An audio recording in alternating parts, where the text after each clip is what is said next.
Kapten Sibolga, banjir gelondongan, dikala sungai jujur mengungkap kebohongan.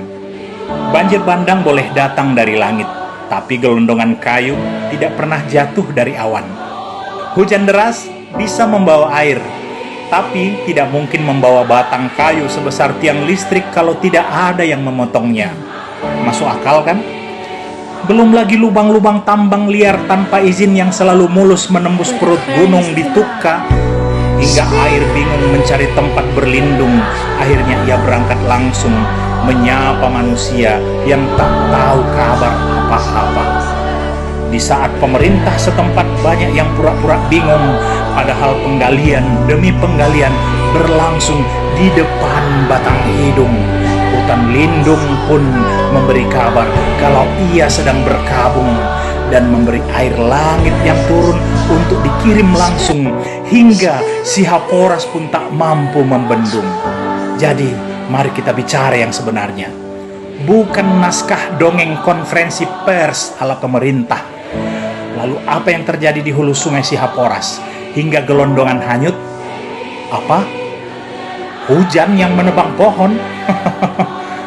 Atau angin yang menggergaji batang?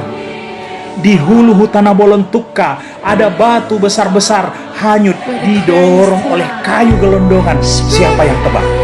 Semut atau malaikat sedang praktek tebang pilih? Di hulu sungai Pinangsori menghanyutkan gelondongan. Gelondongan itu bukan ranting kecil, bukan sampah rumah tangga. Itu batang pohon yang memerlukan gergaji mesin, memerlukan izin, dan memerlukan titik-titik. Ya, Anda tahu apa lanjutannya?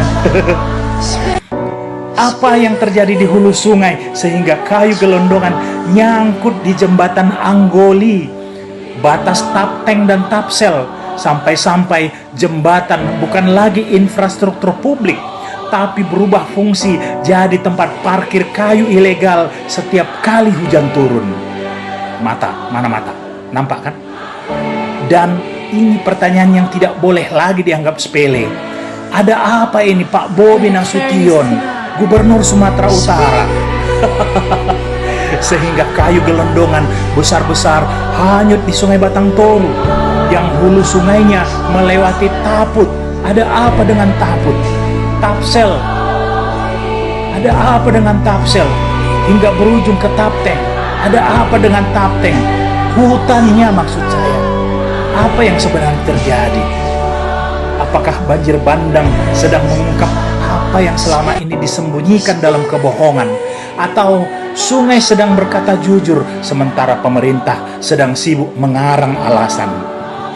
Karena wajar kalau air meluap, tapi tidak wajar kalau hulu sungai berubah jadi jalur distribusi kayu ilegal. Tidak wajar kalau batang pohon seukuran pelukan manusia bisa hanyut seperti sampah plastik. Tidak wajar kalau bencana justru membuka buku besar perusakan hutan yang selama ini ditutupi rapi lagi-lagi dengan kebohongan. Lucu ya, setiap kali banjir pemerintah menyalahkan cuaca ekstrim. Tapi kayu gelondongan yang hanyut ini mau disalahkan ke siapa? Ke hujan? Ke badai? Ke Tuhan? Tuhan pula mau kalian salahkan. Ini bukan bencana alam. Ini bocornya skandal kebijakan. Ini kegagalan pengawasan. Ini rapot merah penegakan hukum. Atau ini kebrengsekan pemerintah. Karena hulu yang gundul bukan terjadi dalam waktu semalam. Sungai yang penuh gelondongan bukan terjadi tiba-tiba. Dan banjir bandang kali ini seperti berkata, selama ini kalian tutup mata. Sekarang lihatlah sendiri apa yang kalian biarkan terjadi. Sibolga Tapteng tidak hanya kebanjiran air, tapi kebanjiran bukti pemerintah yang abai. Dan jika gelondongan sebesar itu bisa hanyut, maka sejujurnya yang hanyut bukan cuma pohon, tapi di bawah pemerintah. Sampai sini kalian paham? Mengartinya muna, biar tuh siang muna do. Oh di sana, Horas.